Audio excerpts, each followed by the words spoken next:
Being a fan of any team involves a certain amount of self-delusion. You know you have no control.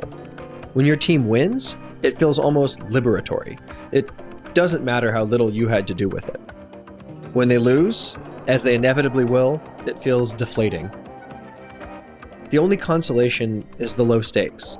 It literally is just a game. But that begs the question, why are you doing this? This is Only If You Get Caught, a show about breaking the rules. I'm Patrick Redford, a staff writer for Defector, where I typically write about basketball, media, and culture. Something to know about me is that I'm fascinated by cheating. Everyone loves the story of a scoundrel doing bad stuff, but I find myself frustrated and confused by the way we talk about breaking the rules. Too often, we impose the framework of good and bad onto situations that are much more complicated. The reasons why someone would cheat are assumed to be self-explanatory and, worst of all, simple. I don't think that's true. People bend the rules to get advantages all the time, both in and out of sports.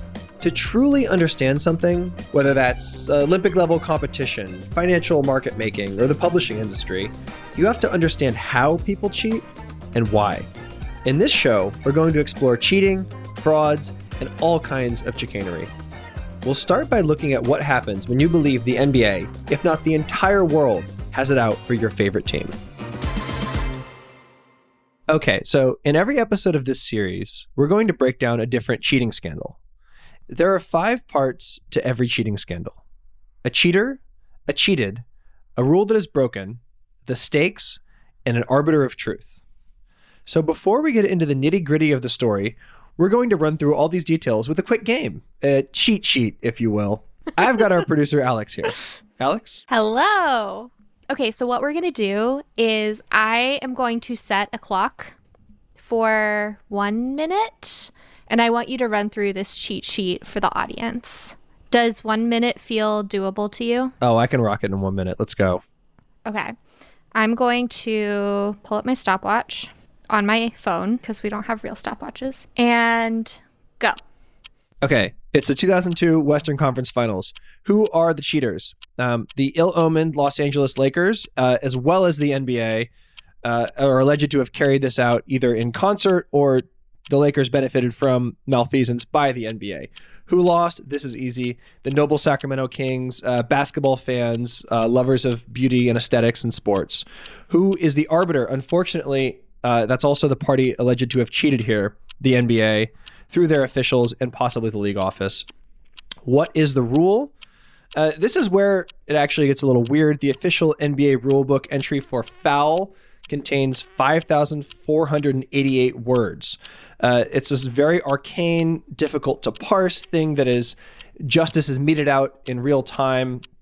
And the rule essentially that was contravened was that the legal fiction of what is a foul was disadvantaged against the Kings several times in crucial moments by the arbiters here. What is at stake? Why does this matter? The Kings were never the same after this. They had this beautiful run. Their spirits were broken.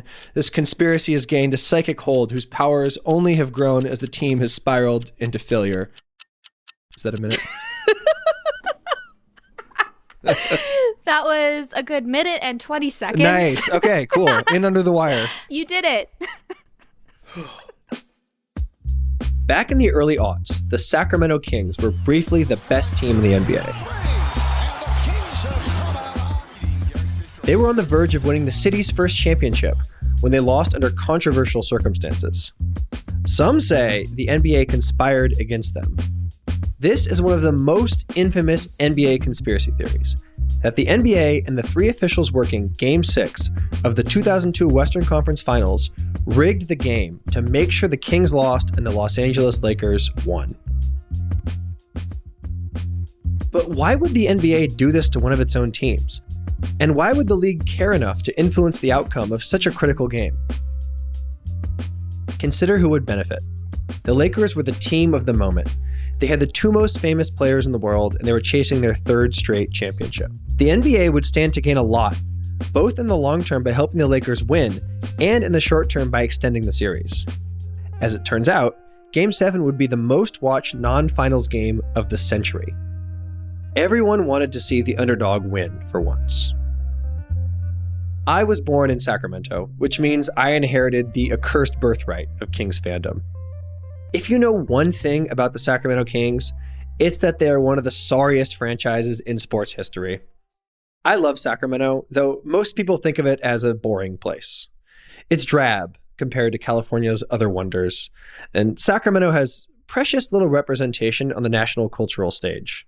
There are few ways to express collective civic pride or refute the inferiority complex, unless you're a Greta Gerwig stan or whatever. So, the Kings are the primary outlet for this psychic angst.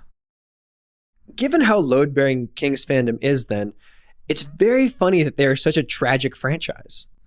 Until very recently, they failed to make the postseason for 16 straight years.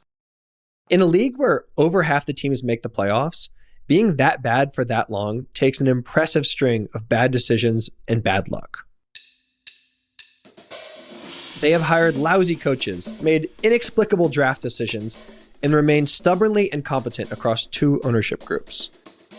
In Kings fan lore, this stinkiness all began in 2002 when, they believe, the NBA cheated them. Something broke when the Kings lost that series, and they never came close to winning a title again. Back in 2002, Laker fans cheated my Sacramento Kings. It was unbelievable. It was the worst officiated game in my sports writing career. I believed that night when I covered that game here in Los Angeles that it was an abomination. The refs made lots of calls that night in May of 2002, lots of calls against the Kings. I should note that it's not just fans and Sacramentans who believe this. A disgraced former NBA referee said years later that the league fixed the game. Ralph Nader wrote a letter to NBA Commissioner David Stern demanding an investigation. That was a flagrant foul, as you can imagine. He wasn't even called for it, and he was stunned on the floor, bleeding. No investigation was ever conducted, but the conspiracy has persisted for decades. I even believed in the conspiracy for a long time. It was comforting.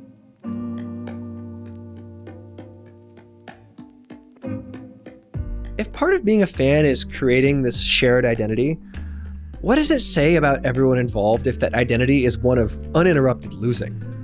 It makes sense to displace the blame for that failure. How could we have come so close and lost so bad? Who did this to us?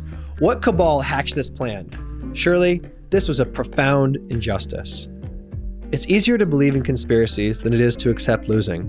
That is especially true when the conspiracy makes as much sense as this one. Let's go back to 2002, when the hair was short and the shorts were long. Those Sacramento Kings were one of the coolest basketball teams of all time. They had a real Ocean's 11 vibe. They were cocky and international, and they played with the real level of artistry. They were always running, cutting, and passing to each other with impeccable coordination. It seemed like every player knew where his teammates would be before they got there. They all loved to pass the ball, even their best player Chris Webber and their center Vlade Divac. The team was defined by their selflessness. Their rivals were the flamboyant, star-studded Los Angeles Lakers. They couldn't have been more different. Where the Kings were all about equality and harmony, the Lakers were led by the bickering superstar duo of Kobe Bryant and Shaquille O'Neal. When's the last time you talked to Shaq, and did you ever apologize for those statements? You know, I haven't had the opportunity to talk to him directly. But if I do get at that opportunity. They were so good, it didn't even matter they hated each other. No team could match the Lakers.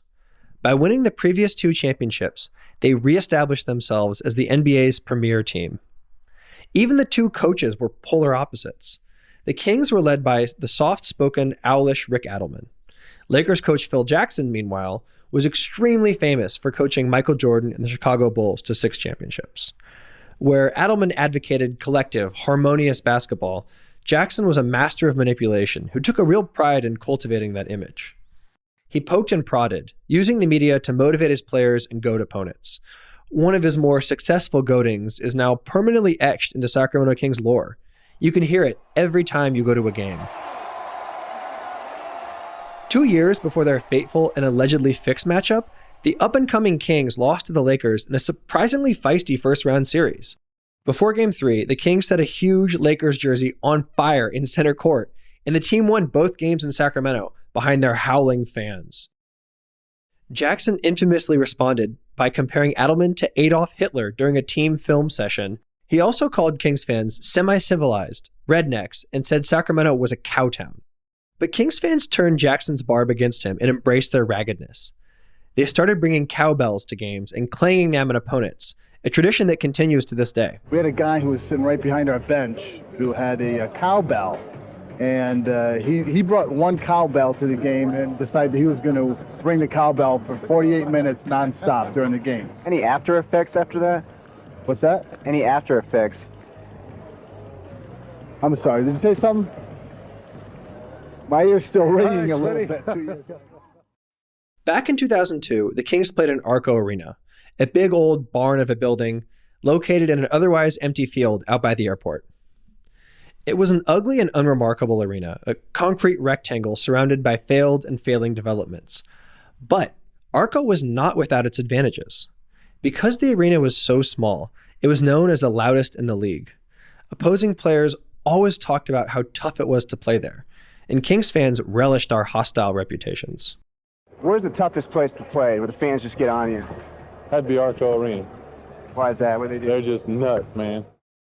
I was 10 years old when the 2002 series began, and I remember the city being swept up in the spectacle. It was all anyone was talking about, and I grew up obsessed with basketball, and I knew my favorite team had a real chance to win a championship.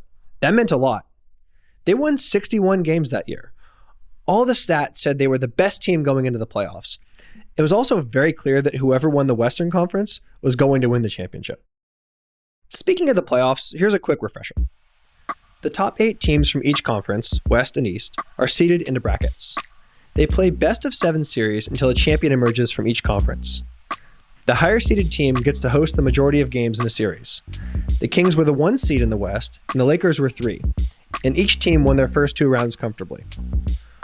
All you really need to know about the East is that A, it was easily the inferior conference, and B, the New Jersey Nets made it to the finals, but nobody took them seriously.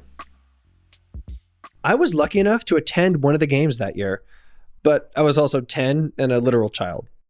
So we decided to bring in somebody who was more of a sentient adult when these games were going on. Meet Tommy Craggs, my former editor at Deadspin. Summer 2002, I was interning in Atlanta at the Wall Street Journal, and I was about to move out to San Francisco. They were the best team in the league that year. Yeah, they won 61 games. Yeah, and it was a really cool thing to experience, informative for me as a sports fan. I learned a lot from Tommy over the years, but one of the most important things was this phrase he loves to repeat. You have to root for pretty. And it was cool to see, basically the whole country rally around this one Kings team, mostly because they played pretty. Players are given all sorts of freedom to act on instinct and sort of use a larger suite of skills that they have. But I think the important part is it's all within a set of prescribed actions. And, it was really beautiful to watch. In basketball, that is really beautiful to watch. And you see players kind of reading each other in the moment, on the fly.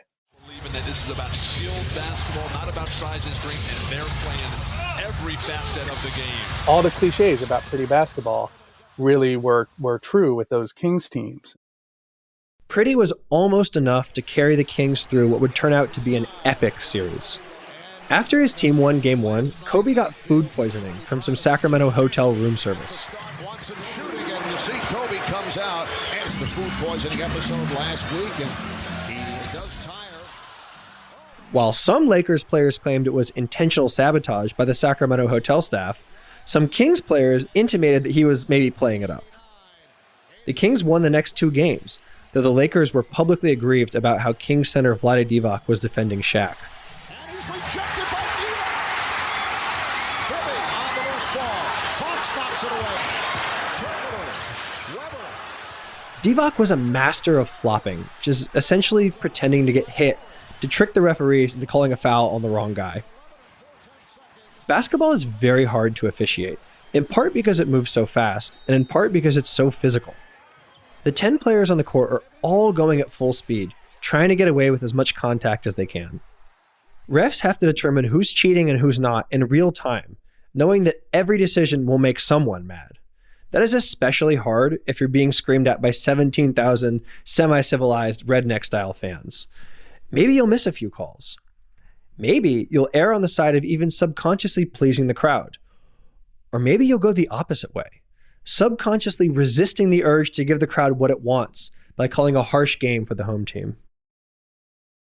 The Kings nearly landed a knockout blow in Game 4, only to lose in the most heartbreaking possible way.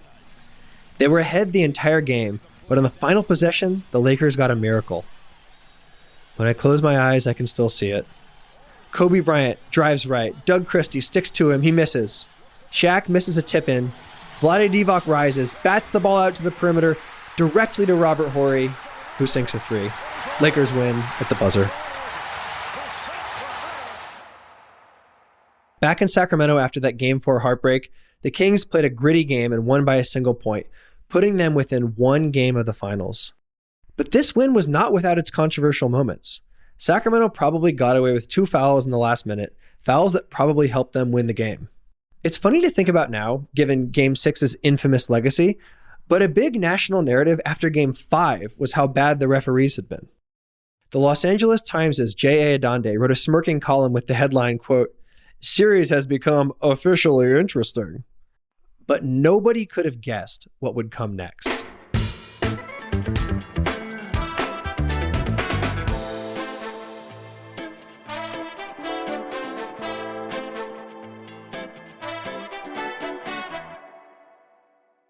If you're enjoying this episode of Only If You Get Caught and you're wondering how you can support us, the best way to help the show is a 5-star rating and review wherever you're listening right now.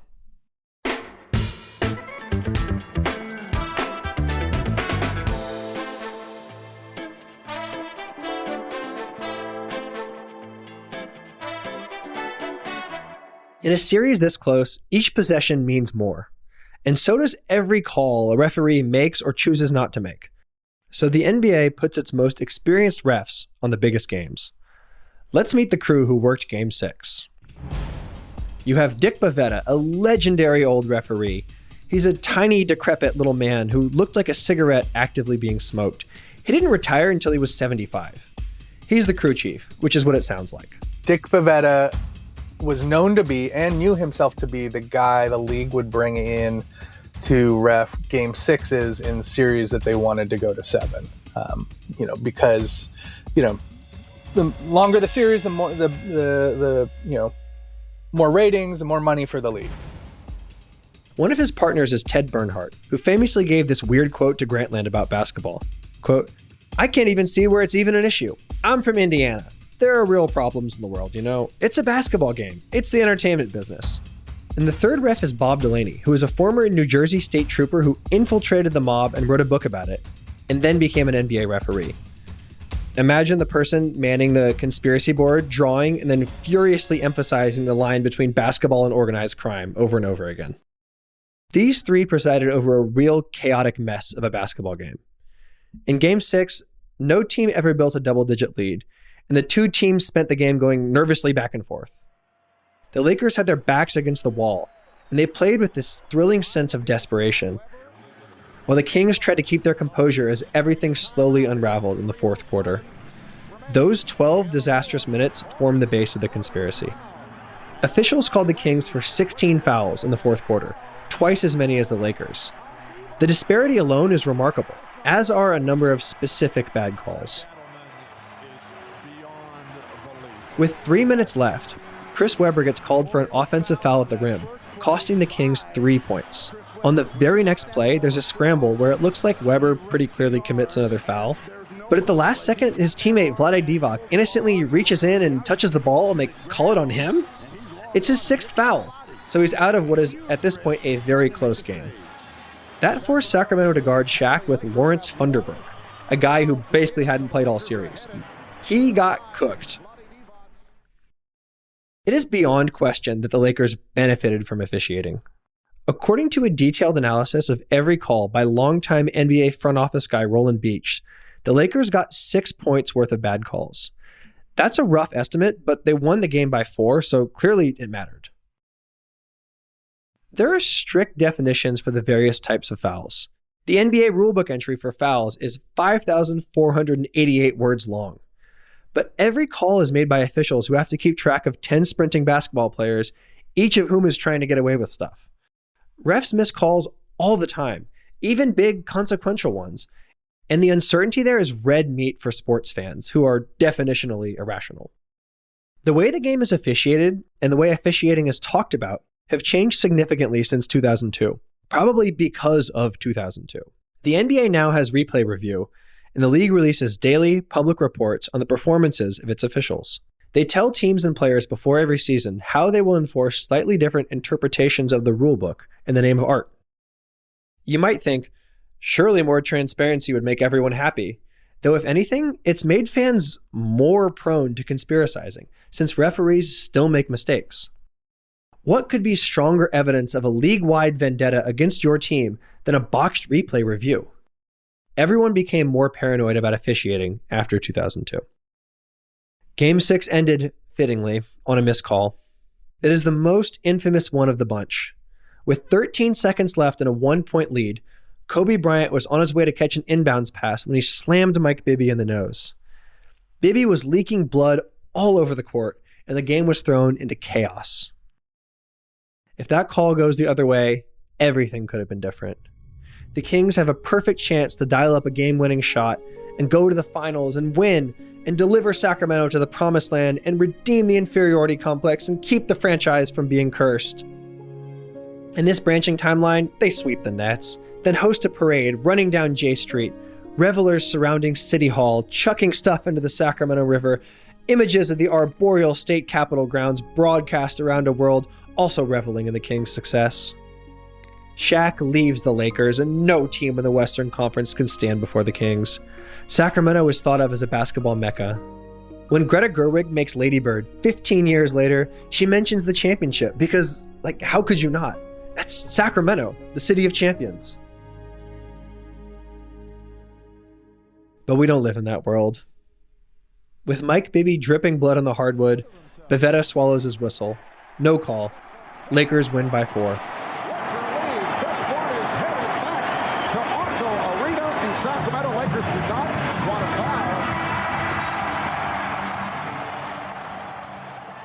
If you wanted, you could make the case the Kings were cheated out of a championship.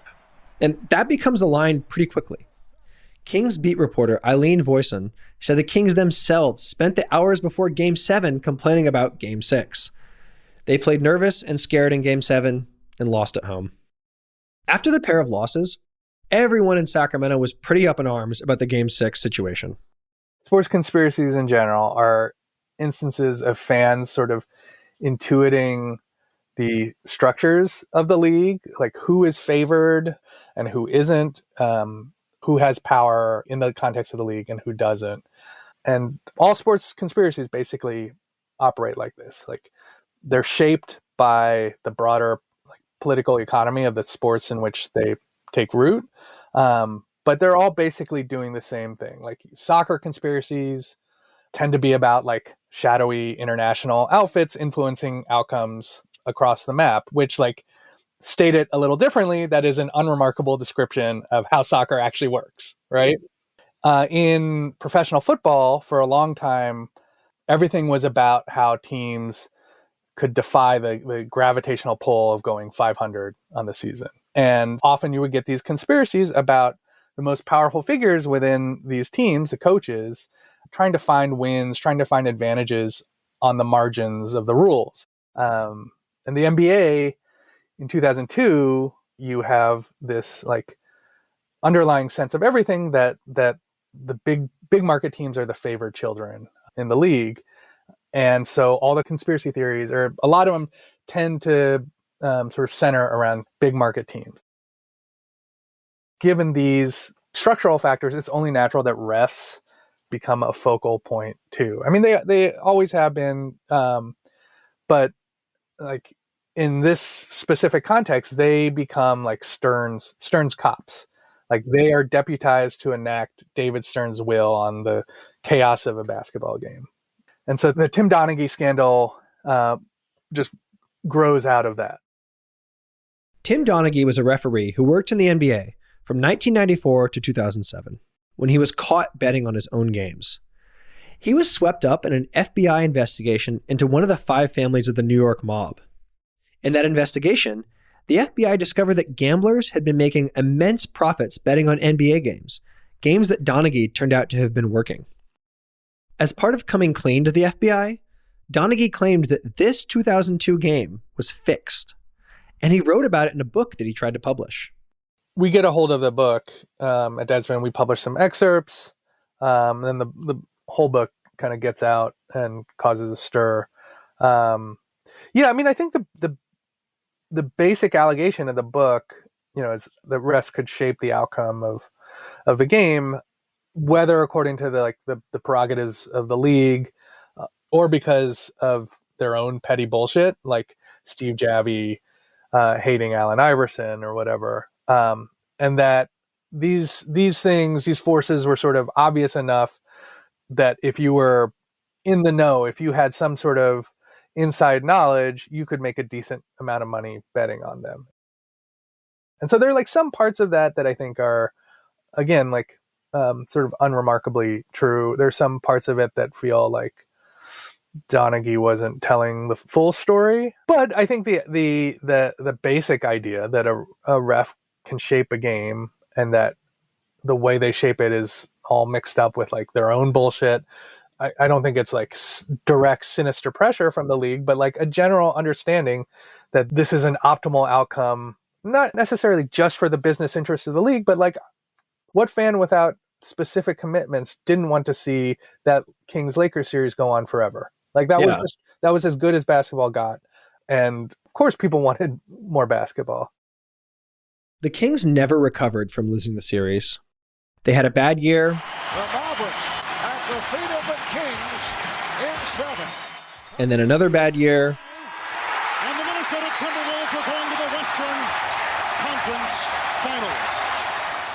And then 16 years went by without them making it to the playoffs. Many Kings fans point to Game 6 as the moment everything changed. Or more precisely, when everything was taken from them. The painful thing about that alternate timeline I laid out earlier, where the resplendent springtime magnolia blossoms of Sacramento are seen reflecting off of the Golden Championship trophy, isn't just that the Kings fell short. It even goes beyond the notion that they were cheated. What is most painful is the reason why the Kings were worth cheating out of a title. It's that they were punished for being from too small time of an NBA city. Like Tommy said, the spiritual truth masking the factual falsehood is a key to this conspiracy sticking around for so long. That's why so many people still believe the series was fixed. It's why I used to believe the series was fixed. I got over it shortly after the Donaghy revelations, probably early in college, as I was becoming more of a fully formed adult. The unique bustedness of the Kings was obviously formative for me, but as I started writing about sports, I quickly realized that I had to develop a rational perspective. Being a good writer means being able to contextualize things as thoroughly as possible.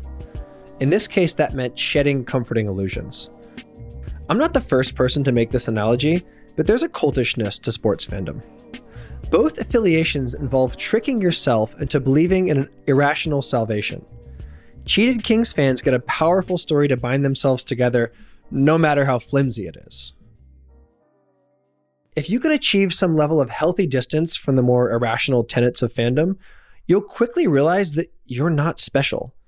Any theory about your team being robbed of victory through a vast conspiracy starts to sound absurd. Suffering is the glue that binds every fan base together. In this specific case, there's the simple fact that the NBA has a lot more to lose by getting caught fixing games than they would gain from the fix itself. The cover-up would also be impossible. A basketball game has too many variables to fix without everyone finding out. Accepting human fallibility is not easy. It definitely feels worse to lose because of a human error by a supposedly neutral party than it does because the ball bounced a certain way. But not every bad thing is also an injustice. What conspiracists are really mad at is their own lack of control. Ultimately, my point is that believing in the conspiracy theory is a form of cope. It stems from an inability to come to terms with the fact that your team will lose. No one wants that, but that's sports. The point is to figure out how to have fun, even if your team isn't winning. I think if you adopt this aggrieved policy of conspiracy victimhood, you're cheapening your own enjoyment. And ultimately, to believe in magic, you have to accept the possibility of heartbreak.